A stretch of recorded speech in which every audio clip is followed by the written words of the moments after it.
X axis में बना दी, ठीक है। तो दो लाइंस हैं, एक है x बराबर a और एक है y बराबर b। x बराबर a, ठीक है, x कोई भी a कोई भी कांस्टेंट है, जैसे हमने जो पिछले क्वेश्चन किया उसमें -4 था, 2 था, 3 था, तो ऐसे a कोई कांस्टेंट है, b कोई कांस्टेंट है, दोनों बराबर नहीं है, दोनों अलग-अलग पॉइंट है, ठीक है। तो कैसे बनता है ग्राफ, कैसे बनता है ग्राफ, कैसे बनता है ग्राफ, x बराबर a का ग्राफ कैसे बनाएंगे, x बराबर a का ग्राफ कैसे बनाएंगे, कोई भी a पे चले जाओ और उससे परपेंडिकुलर लाइन खींच दो, कोई भी a पे चले जाओ और एक परपेंडिकुलर लाइन खींच दो, तो x बराबर a वाली लाइन हो गई। y बराबर b वाली लाइन कैसे बनाएंगे, y बराबर b, तो y बराबर b पे चले जाओ, b पॉइंट पे चले गए और b पॉइंट से परपेंडिकुलर लाइन खींच दी, b पॉइंट से हमने परपेंडिकुलर लाइन खींच दी, तो ये हो गया हमारा y बराबर b वाली लाइन। तो किस पॉइंट पे इंटरसेक्ट कर रहे हैं, किस पॉइंट पे इंटरसेक्ट कर रहे हैं, ये कौन सा पॉइंट है, ये कौन सा पॉइंट है जी, ये कौन सा पॉइंट है, ये x में a है और y में b है, तो a, b पॉइंट पे इंटरसेक्टिंग है, a, b पॉइंट पे इंटरसेक्टिंग है, ऑप्शन है वो, ऑप्शन कह रहा हूं, समझ में आ गया, समझ में आ गया। चलो भाई, अभी भी 74% बच्चों ने आंसर दिया सही, ऐसा क्यों जी, ऐसा क्यों, ऐसा क्यों, ऐसा क्यों, ये तो बहुत आसान था यार, ऐसा क्यों, ये 74% बच्चों ने आंसर दिया, बस मैं तो सोचा था 90 से ऊपर होना चाहिए। 12% बच्चे ये भी आंसर दे रहे हैं, 10% बच्चे तो पैरेलल भी बोल रहे हैं, वाह रे वाह, और कुछ 3% तो कोइंसिडेंट भी बोल रहे हैं, ऐसा क्यों यार, ऐसा क्यों, ऐसा, अरे पोल, एक बच्चा बोल रहा है पोल नहीं आया, अरे एटलीस्ट जिसको आया वो तो सही दो, जिसको आया वो तो सही दो, ये नहीं समझ में आ रहा है तुम्हें, ये नहीं समझ में आ रहा है, इतनी बेसिक सी बात है तो यार, बहुत आसान सी चीज थी, तो ये नहीं समझ में आ रहा तुम्हें सही में, ऐसा क्यों है। नहीं, कुछ बच्चे बोल रहे हैं पोल नहीं आया, बट जिनको आया उन्होंने आंसर दिया ना, तो ये ऐसा क्यों है, ये समझ नहीं आ रहा तुम्हें, हाँ, जानबूझ के गलत कर रहे हो, क्यों क्यों, तो बहुत बेसिक सी चीज है यार, x बराबर a लाइन हो गई, ये y बराबर b लाइन हो गई, अगर तुम ग्राफ भी नहीं बनाते, लॉजिक भी लगा लेते, जैसे पिछले क्वेश्चन जो है उनमें क्या हो रहा है, पिछले क्वेश्चन में क्या हो रहा है, देखो जब x बराबर 3 था y बराबर 2 था, तो आंसर क्या था 3,2, आंसर क्या था 3 और 2, जब x बराबर -2 था y बराबर 4 था, तो आंसर भी यही था -2,4, सेम यही था, जो x और y है वही आंसर है, वही आंसर था। तो यहाँ पे अगर x बराबर a है y बराबर b है, अगर x बराबर a है, y बराबर b है, तो आंसर भी a, b हो गई, तो बहुत लॉजिकल सी चीज हो गई, मतलब अगर तुम पिछले क्वेश्चन भी देखते हो उससे समझ में आ जाता, तो ऐसा क्यों हुआ मेरे को समझ नहीं आ रहा है, मतलब 10% बच्चों ने पैरेलल भी बोला, ऐसा क्यों यार, पैरेलल क्यों बोला, पैरेलल तो नहीं बोलना चाहिए था, चलो इसमें और इसमें कंफ्यूजन की बात आ रही थी, पैरेलल तो नहीं बोलना चाहिए था भैया, a not equal to b से कंफ्यूज हो गए, ऐसा क्यों, अरे तो बहुत लॉजिकल सी चीज है ना, जैसे एग्जांपल मान लो, एग्जांपल x बराबर 3 और y बराबर 2, तो बोला जा रहा है ये दोनों बराबर नहीं है, x और y दोनों बराबर नहीं है ना, ये 3 और 2 बराबर नहीं है, दोनों ऐसे नहीं है कि x बराबर 3 y बराबर 3, ऐसी लाइंस नहीं है, दोनों कांस्टेंट अलग अलग है, बस तो बहुत लल्लू सी चीज बोली है। चलो कोई बात नहीं, और आगे बढ़ते समझ में आएगा, चलो कोई बात नहीं, अगले क्वेश्चन पे आते समझ में आएगा, ये वाला क्वेश्चन करते हैं, चलो ये वाला क्वेश्चन करते हैं, सीबीएसई का क्वेश्चन है, सीबीएसई का क्वेश्चन है, ठीक है, सीबीएसई के एग्जाम में आया था एक बार, ठीक है, चलो बनाया जाए, बोला जा रहा है, ध्यान से देखना, अच्छा क्वेश्चन है, ऐसे क्वेश्चन बहुत मिलेंगे, ऐसे क्वेश्चन मैं डीपीपी में डालूंगा, ठीक है, जो एरिया वाले क्वेश्चन है मैं डीपीपी में डालूंगा, ध्यान से देखना। पूछा जा रहा है द एरिया ऑफ ट्रायंगल है, ट्रायंगल कहां से आ गया भैया, चलो पढ़ते हैं, फॉर्म्ड बाय लाइन दिस, एक लाइन हमारे पास, एक लाइन हमें दी हुई है, x upon a plus y upon b equal to 1, ये एक लाइन हमें दी हुई है, x upon a plus y upon b equal to 1 है ना, ये एक लाइन हमें गिवन है, हमें बोल रहा है एरिया ऑफ ट्रायंगल निकालो जो कि फॉर्म हुआ है, कैसे फॉर्म हुआ है, बाय द लाइन दिस, इस लाइन और कोऑर्डिनेट एक्सिस के साथ, है ना, कोऑर्डिनेट एक्सिस क्या होते हैं, एक्स और वाई एक्सिस, है ना, कोऑर्डिनेट एक्सिस क्या होते हैं, एक्स एक्सिस और वाई एक्सिस, तो ये लाइन और कोऑर्डिनेट एक्सिस एक ट्रायंगल बना रहे हैं, उनका एरिया निकालो, चलो ठीक है, निकाल के देखते हैं, चलो निकाल के देखते हैं, ध्यान से देखना, मान लो ये वाई एक्सिस है तुम्हारी, ठीक है, मान लो ये एक्स एक्सिस है तुम्हारी, ठीक है, चलिए तो इसका ग्राफ बनाते हैं, पहले तो इसका ग्राफ बनाते हैं, फिर देखेंगे ग्राफ बनाने के लिए क्या करेंगे, डब्बा बनाएंगे, ग्राफ बनाने के लिए क्या करते हैं, डब्बा बनाते हैं, तो एक x और एक y, ये डब्बा तो बनाना नहीं भूले ना, अरे अगर दोनों x और y हैं, अगर दोनों कांस्टेंट हैं तो इस तरह से बनाते हैं, तो अगर मैं x की जगह 0 ले लूं, यहाँ पे x की जगह 0 ले लूं, तो बन जाएगा 0 plus y by b equal to 1, तो यहाँ से मिल जाएगा y की वैल्यू 1 इंटू b, तो y की वैल्यू b आ जाएगी, ठीक है, तो एक पॉइंट आ गया 0, b, मान लो मैं y की जगह 0 रख दूं, यहाँ y की जगह 0 रख दिया तो बन गया x by a plus 0 equal to 1, y की जगह 0 तो 0 इक्वल टू 1, तो a इंटू 1 a हो जाएगा, तो x की वैल्यू a आ गई, तो x की वैल्यू a, तो 0 दूसरा पॉइंट आ गया x में a y में 0, तो हमें 2 पॉइंट्स मिल गए, एक पॉइंट है 0, b और दूसरा पॉइंट है a, 0, ठीक है, पहला पॉइंट प्लॉट करें, कैसे प्लॉट करते हैं, 0, b, तो x में 0 y में कोई b होगा, ये पॉइंट है, ये पॉइंट हो गया हमारा 0, b, x में a और y में 0, x में तो हमें कहीं a तक जाना है, और y में हमें कहीं नहीं जाना, तो a, 0 ये पॉइंट हो गया। इन दोनों पॉइंट्स को ज्वाइन करने वाली जो लाइन है वही होगी ये वाली लाइन, तो इन दोनों पॉइंट्स को ज्वाइन करने वाली जो लाइन बन रही है, इन दोनों पॉइंट्स को ज्वाइन करने वाली ये जो लाइन बन रही है, यही लाइन की इक्वेशन है इसकी, ठीक है। क्वेश्चन फिर से पढ़ते हैं, क्वेश्चन क्या बोल रहा है एरिया ऑफ ट्रायंगल निकालो जो कि फॉर्म हो रहा है, कैसे फॉर्म हो रहा है, इस लाइन से और कोऑर्डिनेट एक्सिस के साथ, तो ये लाइन है और ये हमारे कोऑर्डिनेट एक्सिस है, तो कोई ट्रायंगल बनता हुआ दिख रहा है क्या, कोई ट्रायंगल बनता हुआ दिख रहा है, तो इस ट्रायंगल को अगर मैं हाईलाइट करूं, मान लीजिए तो ये ट्रायंगल है, ये ट्रायंगल दिख पा रहा है, ये वाला ट्रायंगल दिख पा रहा है, ये ट्रायंगल, इस ट्रायंगल का हमें एरिया निकालना है, इस ट्रायंगल का हमें ये एरिया निकालना है, ये जो ट्रायंगल बन रहा है ना, इस ट्रायंगल का हमें एरिया निकालना है, ठीक है, जो ट्रायंगल बन रहा है इस ट्रायंगल का एरिया निकालना है, कैसे निकालेंगे एरिया निकालना है इसका एरिया, तो एरिया क्या होता है, एरिया ऑफ ट्रायंगल क्या होता है, half into base into height, तो हाफ इंटू बेस क्या है, बेस ये है, मान लो बेस है, तो 90 डिग्री हो गया ना, देखो कोऑर्डिनेट एक्सिस आपस में 90 डिग्री होते हैं, एक्स एक्सिस और वाई एक्सिस आपस में तो 90 डिग्री होते हैं ना, आपस में 90 डिग्री होते हैं, तो ये मान लो बेस है, ये यहाँ से यहाँ तक कितनी लेंथ है, यहाँ से यहाँ तक कितनी लेंथ है, 0 से लेकर a तक ये a लेंथ है, ये a यूनिट है, तो बेस हो गया a, हाइट क्या है, हाइट ये है, यहाँ से यहाँ तक कितनी है, ये b यूनिट हो गई, तो हाइट कितनी हो गई, b यूनिट हो गई, तो ये हो गया ab/2 स्क्वायर यूनिट, कितना आंसर होगा, ये होगा एरिया, ये होगा हमारा एरिया, ab/2 स्क्वायर यूनिट, तो हाफ ab/2 हो गया, हाफ ab मतलब ab/2 हो गया, क्लियर है। तो इस तरह से ट्रायंगल्स बन रहे होंगे, ट्रायंगल बनेगा, क्वाड्रिलेटरल बनेगा, अलग-अलग प्रकार के तुम देखोगे शेप्स बन रहे हैं, और उनका हमें एरिया निकालने के लिए बोल दिया जाएगा, तो बस लाइन की इक्वेशन ड्रॉ कर ली, एरिया निकाल दिया, समझ गए। एक क्वेश्चन आज डीपी में दूंगा बिल्कुल सिमिलर, उसमें एक नहीं उसमें 2 लाइन होंगी, फिर देखते हैं कितने कर पाएंगे। ठीक है, डीपीपी पे दूंगा सिमिलर बिल्कुल, फिर देखते हैं कितने बच्चे कर पाएंगे। चलिए चलिए चलिए चलिए चलिए चलिए इस वाले क्वेश्चन पे आते हैं। चलिए इस वाले क्वेश्चन पे आते हैं। चलिए जी ये वाले क्वेश्चन पे आते हैं। ठीक है चलिए, तो क्वेश्चन बोल रहा है क्या हो गया, करेक्ट था तुम्हारा, बहुत बढ़िया, गुड गुड। टाइम चेंज कर दो भैया, किस चीज का टाइम चेंज कर दो, किस चीज का टाइम चेंज कर दो, किस चीज का टाइम चेंज कर दो। टाइम किसी के लिए रुकता बेटा, टाइम किसी के लिए रुकता है, टाइम चलता रहता है, टाइम चलता रहता है, टाइम किसी के लिए रुकता है जान। तो बोला जा रहा है the pair of linear equation, linear नहीं बोला सिर्फ इक्वेशन बोला है, तो pair of equation this and this, ये दो इक्वेशन दिया, हमसे पूछा इसके कितने सॉल्यूशन होंगे, नो सॉल्यूशन होगा, इंफिनिटी होंगे, या फिर ये सॉल्यूशन होंगे, या फिर नन ऑफ दीस होगा। तो हमें बताना है भाई साहब कितने इसके सॉल्यूशन होंगे, कितने इसके सॉल्यूशन होंगे, ये हमें निकाल के देना है। कैसे पता करते हैं, a1/2 b1/2 इससे पता करते हैं। तो यहाँ पे तो हमें कोई इक्वेशन दिख ही नहीं रही, यहाँ पे तो हमें कोई इक्वेशन दिख ही नहीं रही, तो कैसे करें, तो कैसे करें, तो कैसे करें, मान लो इसको ले लिया 3 की पावर x + y = 81, ये सॉल्व करना आता है तुम्हें, 9th में सॉल्व करा था, 9th में सॉल्व करता, कैसे सॉल्व करा था, 81 को तोड़े, 81 को तोड़े क्या होगा 27, 3 9 27, 3 3 9 3 1 3। तो क्या मैं 81 को 3 की पावर 4 लिख सकता हूं, क्या मैं 81 को 3 की पावर में 4 लिख सकता हूं, तो 3 की पावर 4 बराबर 3 की पावर x + y। यहां से अगर हम कंपेयरिंग करें तो हमें मिलता है x + y = 4, x + y = 4। तो एक इक्वेशन तो ये मिल गई, एक इक्वेशन तो ये मिल गई। अब इसको खोलते हैं, इसको खोलने की ट्राई करते हैं, है ना, इसको खोलने की ट्राई करते हैं। एक लिखा है 81 की पावर में x + y = 3, 81 को क्या लिख सकते हैं, 81 को लिख सकते हैं 3 की पावर 4, तो 81 को लिख दिया 3 की पावर 4 और ऊपर चल रहा है x + y = 3, ये 4 मल्टीप्लाई हो जाएगा, तो 3 की पावर में 4x + 4y = 3 चल रहा है। जो पावर होती है मल्टीप्लाई होता है, ये याद है ना, a की पावर में m पावर n, तो ये क्या होता है, a की पावर में mn हो जाता है ना, तो दोनों पावर मल्टीप्लाई हो गई, तो 4 अंदर चला गया, तो 4x + 4y बन गया। तो देखो इसमें भी अगर कंपेयरिंग करें, इसमें भी अगर हम कंपेयरिंग करें तो कंपेयरिंग करके क्या बन रहा है, यहाँ पावर 4x + 4y है, यहाँ पावर 1 है, तो हमें मिल जाएगा 4x + 4y = 1। ठीक है, तो दूसरी इक्वेशन ये मिल गई मेरे को। क्या दोनों स्टैंडर्ड फॉर्म में है, सबसे पहली चीज caution caution caution x - y है, ठीक है यहाँ x - y, कोई बात नहीं, मैं तो चेक कर रहा था कि तुम सो तो नहीं थे। तो यहाँ पे x - y, तो 4x - 4y, ठीक है, यहाँ पे माइनस है, यहाँ पे माइनस है 4x - 4y। तो ये दो पेयर ऑफ लीनियर इक्वेशन है, दोनों लीनियर इक्वेशन है, तो दोनों को मिला के एक पेयर बन रहा है। क्या ये दोनों स्टैंडर्ड फॉर्म में है, बिल्कुल स्टैंडर्ड फॉर्म में, कांस्टेंट टर्म इधर है, कांस्टेंट टर्म इधर, स्टैंडर्ड फॉर्म में। तो कैसे चेक करेंगे, कैसे चेक करेंगे जी, चेकिंग कैसे करेंगे, चेकिंग कैसे करेंगे, चेकिंग करते हैं a1/2 देखें तो क्या आ रहा है, a1/2 आ रहा है 1/4, है ना, यहाँ x का कोएफिशिएंट 1 है, यहाँ कोएफिशिएंट 4 है। b1/2 क्या आ रहा है, b1/2 क्या आ रहा है 1/-4, मतलब -1/4, मतलब कि a1/2 is not equal to b1/2। और इस केस में हम कहते हैं कि इंटरसेक्टिंग लाइन है, यूनिक सॉल्यूशन होगा जी, यूनिक सॉल्यूशन होगा जी, क्या होगा, यूनिक सॉल्यूशन होगा, यूनिक सॉल्यूशन होगा, ठीक है, यूनिक सॉल्यूशन होगा। तो नो सॉल्यूशन भी नहीं, इनफिनिटी में सॉल्यूशन भी नहीं, the solution will be this comma this. क्या ये सॉल्यूशन होगा, क्या ये सॉल्यूशन होगा, क्या तुम्हें सॉल्यूशन भी निकालना आता है, क्या तुम्हें सॉल्यूशन भी निकालना आता है, अभी नहीं आता निकालना, अभी तुम्हें सॉल्यूशन नहीं निकालना आता कि इन दोनों को बिना ग्राफ ड्रॉ करके कैसे सॉल्यूशन निकालना है, वो अभी तुम्हें सॉल्यूशन निकालना नहीं आता, है ना। तो अभी इसको यहीं पे रोक देते हैं, अभी इस क्वेश्चन को यहीं पे रोक देते हैं, जब हम सॉल्यूशन निकालना सीख लेंगे तब आगे देखेंगे कि क्या ये ऑप्शन या फिर नन ऑफ दीस। अब हमारे पास ये ऑप्शन या फिर नन ऑफ दीस दो है, तो अगर हमें सॉल्यूशन निकाला हमने और ये निकल रहा है तो हम कह देंगे कि जी ये होगा, और अगर सॉल्यूशन ये नहीं निकल रहा है तो हम कह देंगे जी नन ऑफ दीस होगा। ठीक है, ठीक है, अभी हमें यहाँ पे इसको होल्ड करना पड़ेगा। यूनिक सॉल्यूशन तो समझ में आ गया कि कोई एक सॉल्यूशन जरूर होगा, कोई एक x और y की वैल्यू होगी, पर वो x और y की वैल्यू क्या होगी वो अभी हमें निकालना नहीं आता, वो अभी हमें निकालना नहीं आता। तो जब हम सीख लेंगे निकालना फिर वापस आएंगे, इसको यहाँ पे होल्ड कर देते हैं, ठीक है, इसको यहाँ पे होल्ड कर देते हैं, इसको यहाँ पे होल्ड कर देते हैं, ठीक है, ठीक है, ठीक है। पर तुम ये लॉजिक समझ गए ना, किस तरह से सॉल्व करके इक्वेशन बनानी है, इसको सॉल्व करना इक्वेशन बनाना, ये सीख गए, चेक करना सीख गए, ये अभी तुम मात्र 20 मिनट बाद आ जाएगा तुम्हें, ये अभी तुम्हें मात्र 20 मिनट बाद आ जाएगा। ठीक है, चलिए इस क्वेश्चन पे आते हैं, मैंने होमवर्क में दिया था, इस क्वेश्चन पे आते हैं, मैंने होमवर्क में दिया था। चलो चलो ये होमवर्क वाला क्वेश्चन है, बोला जा रहा है, ध्यान से देखना, बहुत प्यारा क्वेश्चन है, very good question, very good question, बहुत अच्छा क्वेश्चन है, बहुत अच्छा क्वेश्चन है, ध्यान से देखना। बोला जा रहा है एनसीईआरटी का क्वेश्चन है, बोला जा रहा है एक लीनियर इक्वेशन दे दी हमें, ये 2x + 3y - 8 = 0, ये हमें एक लीनियर इक्वेशन दे दी है। हमें एक और लीनियर इक्वेशन बतानी है, राइट, अनदर लीनियर इक्वेशन, एक और लीनियर इक्वेशन बनाओ जो कि इसके साथ मिलकर इंटरसेक्टिंग लाइन बना दे। तो एक ऐसी इक्वेशन बना दो जो कि इंटरसेक्टिंग लाइन बना दे, है ना, कोई ऐसी इक्वेशन बनाओ जो इसके साथ मिलकर इंटरसेक्टिंग लाइन बना दे। इंटरसेक्टिंग लाइन मतलब a1/2 not equal to b1/2 करना है, a1/2 not equal to b1/2 करना है, कुछ ऐसा करना है ना। यहाँ पे ये a1 है और यहाँ पे ये a2 है ना, a1 है और वो b1 है, ये a1 है ये b1 है ना। और पहले इसको स्टैंडर्ड फॉर्म में करो, पहले इसको स्टैंडर्ड फॉर्म में करो, ये स्टैंडर्ड फॉर्म में नहीं है, ये स्टैंडर्ड फॉर्म में नहीं है, पहले इसे स्टैंडर्ड फॉर्म में करो। ये लिखा है 2x + 3y = 8, तो हमारा देखो मेरी जान, ये a1 है, ये b1 है और ये c1 है। तो हमें एक ऐसी इक्वेशन बनानी है, हमें एक ऐसी इक्वेशन बनानी है मेरी जान, जिसको अगर मैं a1/2 करूं और b1/2 करूं नॉट इक्वल है, तो कोई भी ऐसी इक्वेशन बना दो, तुम सबने अलग आंसर निकाला होगा, तुम सबने अलग आंसर निकाला होगा, मैं कोई भी रैंडम इक्वेशन बनानी है। जैसे मान लो मैं बना दूं x + y = 4, मैंने कहा कि एक और इक्वेशन जो होगी वो होगी x + y = 4। चेक कर लेते हैं, चेक कर लेते हैं, चेक कर लें।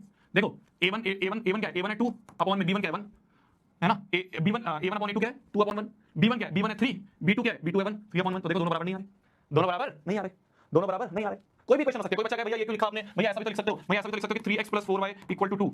अब देखो भैया इसमें भी चेक कर लो, इसमें भी चेक कर लो, a1 है 2/में, a2 है 3, b1 है 3, और देखो भैया b2 है 4, तो देखो भैया यहाँ भी तो इक्वल नहीं आ रहा। मैंने कहा ये भी आंसर हो सकता है, बहुत सारी क्वेश्चन तुम लिख सकते हो, हमसे तो सिर्फ एक पूछिए ना, अनदर सिर्फ एक पूछिए ना, तो कोई भी आंसर हो सकता है, कोई भी आंसर हो सकता है। हमें तो सिंपली बस ये देखना है कि ये कंडीशन सेटिस्फाई हो जाए कि a1/2 not equal to b1/2, तो कोई भी क्वेश्चन बना दो, कुछ भी हो सकता है, कुछ भी हो सकता है।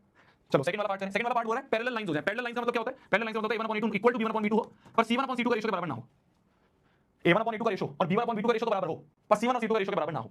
तो कोई भी लाइन लिख दो, कोई भी लाइन लिख दो, कोई ऐसी लाइन लिख दो जिसमें a1/2 का रेशियो और b1/2 का रेशियो सेम हो। तो मैं तो कह रहा हूं बिल्कुल सेम लिख दो, ऐसे 2x + 3y C1 C2 का रेशियो सेम नहीं होना चाहिए ना, तो 8 की जगह कुछ और लिखो, 8 की जगह 7 लिख दिया लो।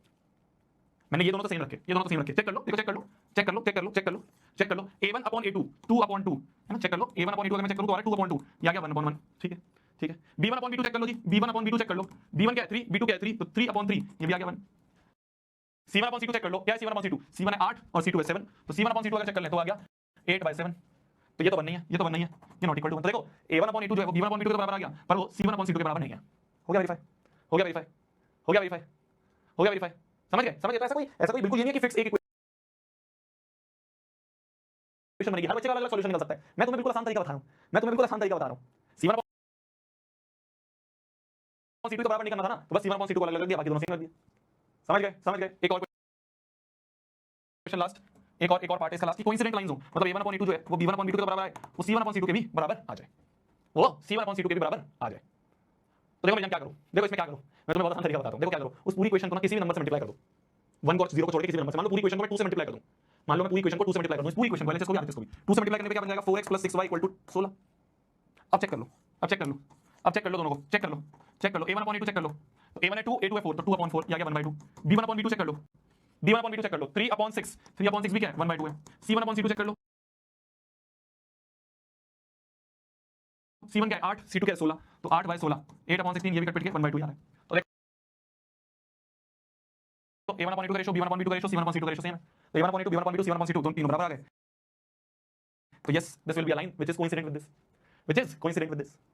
ठीक है, समझ में आ गया मेरी बात, समझ में आ गया मेरी बात। बहुत लॉजिकल क्वेश्चन है, ऐसा कोई हार्ड एंड फास्ट रूल वाला क्वेश्चन नहीं है, बिल्कुल लॉजिकल क्वेश्चन है। हमें बस ये ध्यान रखना था, हमें बस ये ध्यान रखना था कि ये जो तीनों कंडीशंस हैं, ये जो तीनों कंडीशंस हैं, ये तीनों कंडीशन सेटिस्फाई हो हर एक पार्ट में, ये कंडीशन सेटिस्फाई हो हर एक पार्ट में, हो जाएगा, हो जाएगा। क्लियर है, क्लियर है, ठीक है। तो intersecting A1/A2 not equal to B1/B2, ये तो तुम कर लोगे। बच्चों को दिक्कत आती है थोड़ी सी पैरेलल बनाने में, जिसमें A1/A2 B1/B2 और C1/C2 के बराबर ना हो, तो मैंने कहा ये वाला तो पार्ट सेम रख दो, LHS वाला सेम कर दो, और जो बराबर नहीं करना, C1/C2 बराबर नहीं करना, उसको थोड़ा सा अलग कर दो बस। तो देखो दो रेशो बना जाएंगे और एक रेशो अलग आ गया कुछ, ठीक है, ठीक है। कोइंसिडेंट में तीनों रेशो बराबर होने चाहिए, रेशो बराबर होने चाहिए। तो मैंने क्या कहा, इस पूरे को किसी भी नंबर से मल्टीप्लाई कर दिया, मैंने कहा 2 से मल्टीप्लाई कर दो, तो जब इस पूरे को 2 से मल्टीप्लाई करा तो ये इक्वेशन बनी। तो अब देखो ना, ऑब्वियसली बात है, अगर 2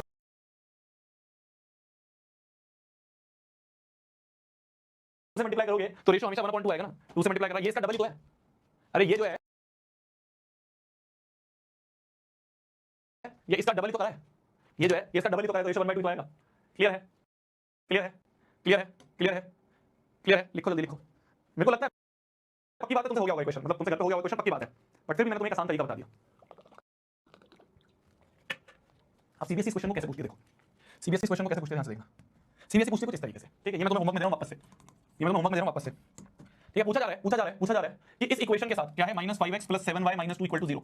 इस इक्वेशन के साथ बताओ कौन सी लाइन, बताओ कौन सी लाइन जो है वो इस इक्वेशन के साथ कौन सी ऐसी लाइन है जो इस इक्वेशन के साथ डिपेंडेंट होगी। डिपेंडेंट का मतलब क्या होता है भैया, ये तो समझ में नहीं आ रहा। डिपेंडेंट का मतलब क्या होता है भैया, डिपेंडेंट का मतलब होता है इनफाइनाइटली मेनी सॉल्यूशन, या फिर बोल सकते हैं कोइंसिडेंट लाइन। डिपेंडेंट, कोइंसिडेंट का एक और नाम है डिपेंडेंट, ठीक है। डिपेंडेंट क्यों, अरे भैया एक के ऊपर एक चिपकी हुई है ना, एक के ऊपर एक डिपेंडेंट है, ठीक है, इस तरह से याद रख लो, एक के ऊपर एक डिपेंडेंट है तो एक के ऊपर एक चिपकी हुई है, तो चिपकी हुई क्या होती है, कोइंसिडेंट। तो हमें बताना है कौन सी होगी इस वाली क्वेश्चन के साथ। हमारे पास 4 ऑप्शन है, घर पे दिमाग लगाना, घर पे दिमाग लगाना, ठीक है, घर पे दिमाग लगाना। चलो चलो अब ये क्वेश्चन करें, चलो अब ये क्वेश्चन करें। बहुत प्यारा क्वेश्चन है, बहुत प्यारा क्वेश्चन है, छुट्टी करूंगा भी थोड़ा टाइम बाद। बहुत प्यारा क्वेश्चन है, देखो ध्यान से, बहुत प्यारा क्वेश्चन है, ध्यान से देखना। बोला जा रहा है following pair of linear equation has unique solution. क्या है, यूनिक सॉल्यूशन है इन दोनों का। हमें क्वेश्चन नहीं बोल दिया कि यूनिक सॉल्यूशन है जी, यूनिक सॉल्यूशन है। यूनिक का मतलब, यूनिक सॉल्यूशन का मतलब क्या होता है, यूनिक सॉल्यूशन का मतलब क्या होता है जी, यूनिक सॉल्यूशन का मतलब क्या होता है, यूनिक सॉल्यूशन का मतलब होता है कि इंटरसेक्टिंग लाइंस है। क्या है, इंटरसेक्टिंग लाइंस, और इंटरसेक्टिंग लाइंस के लिए A1/A2 नॉट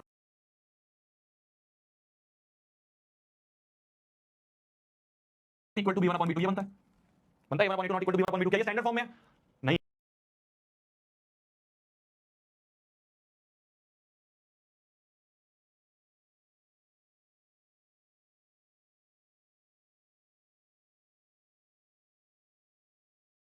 ऊपर वाली तो है, नीचे वाली स्टैंडर्ड फॉर्म में नहीं है, तो नीचे वाली को पहले स्टैंडर्ड फॉर्म में करो, नीचे वाली को स्टैंडर्ड फॉर्म में करो, तो इसको स्टैंडर्ड फॉर्म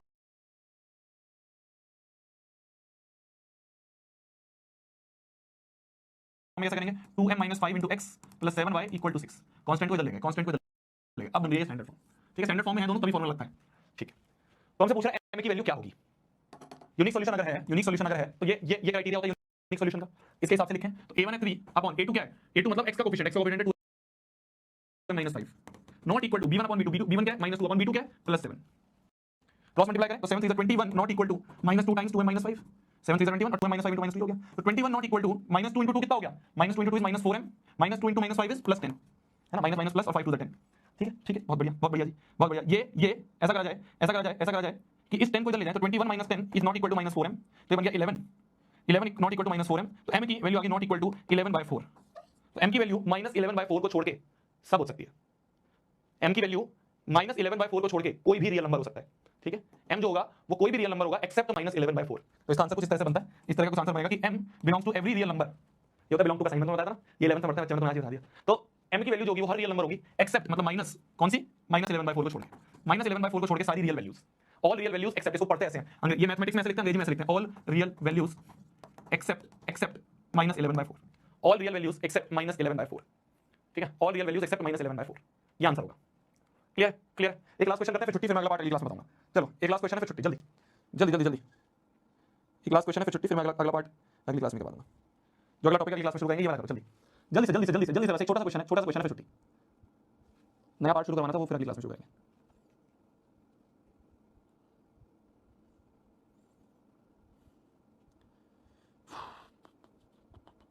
आज की तारीख हो गई 6 ट्यूसडे।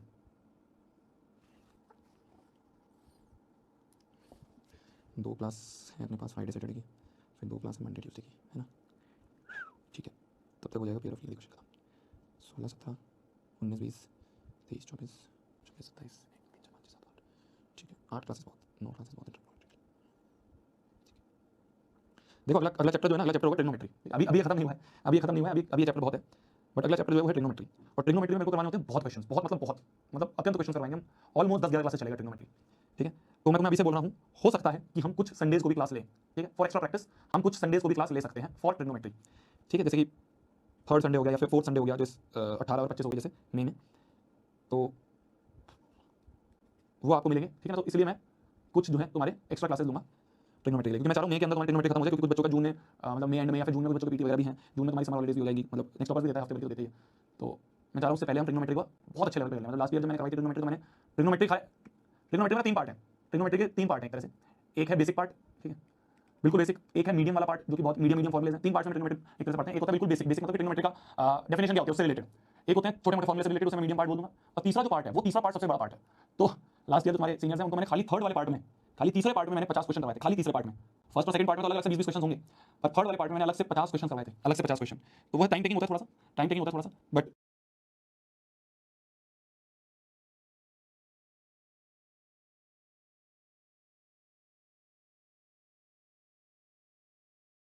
ठीक है, टाइम टेकिंग होता है थोड़ा सा, बट करना जरूरी है। तो इसलिए मैं कह रहा हूँ कि थोड़ी सी मैं एक्स्ट्रा क्लासेस ले सकता हूँ संडे की। ठीक है, संडे में 1-1.5 घंटे हम थोड़ा बैठेंगे, कभी 18 तारीख हो गई, उसके अगला वाला संडे हो गया, तो उसमें बैठेंगे और खूब क्वेश्चन प्रैक्टिस करेंगे। मतलब ट्रिग्नोमेट्री में भर भर के क्वेश्चन प्रैक्टिस के लिए दूंगा। ट्रिग्नोमेट्री में अपने दोस्तों को, जितने तुम्हारे दोस्त लोग भी हैं क्लास में जो आरएम बैच में हैं, उनसे कहना कि कोशिश करना लाइव क्लास अटेंड करें। ट्रिग्नोमेट्री की क्लासेस बिल्कुल नहीं छोड़नी। ट्रिग्नोमेट्री एक ऐसी चीज है, एक ऐसा चैप्टर है जो कि 10th में तो इंपॉर्टेंट है ही, वो चैप्टर 11th में भी इंपॉर्टेंट है अगर तुम मैथ्स ले रहे हो, वो चैप्टर 12th में भी इंपॉर्टेंट है अगर तुम मैथ्स ले रहे हो। ट्रिग्नोमेट्री तुम्हारा मैथ्स में ट्रिग्नोमेट्री के बिना कुछ नहीं है, हर चैप्टर में जाके घुस जाती है ट्रिग्नोमेट्री 11th 12th में, हर चैप्टर में। तो तुम्हारे बेसिक स्ट्रांग होने चाहिए। तो मैं तुम्हारे बेसिक जो है ना, अगर तुम नहीं भी ले रहे हो, मान लो 11th 12th में बच्चा नहीं ले रहा है ट्रिग्नोमेट्री मैथ्स, फिर भी तुम्हारा मैं बेसिक बहुत स्ट्रांग करूंगा। मैं ट्रिग्नोमेट्री बहुत अच्छे पढ़ाऊंगा और बहुत स्ट्रांग तरीके से अच्छे क्वेश्चन करेंगे। तो बिल्कुल भी छुट्टियां नहीं लेनी है। तुम्हारे आसपास दोस्त वगैरह उनको भी बोल देना कि भाई अगला चैप्टर ट्रिग्नोमेट्री होगा, लाइव क्लासेस लियो, लाइव यहां पे सॉल्व करें मेरे साथ। पहली क्वेश्चन है 2kx + 5y = 7 और दूसरी क्वेश्चन है 6x + 5y = 11। तो इन दोनों इक्वेशन में हमें बताना है कि ये यूनिक सॉल्यूशन है क्या। यूनिक सॉल्यूशन का मतलब होता है, यूनिक सॉल्यूशन का मतलब क्या होता है कि a1/a2 not equal to b1/b2, है ना।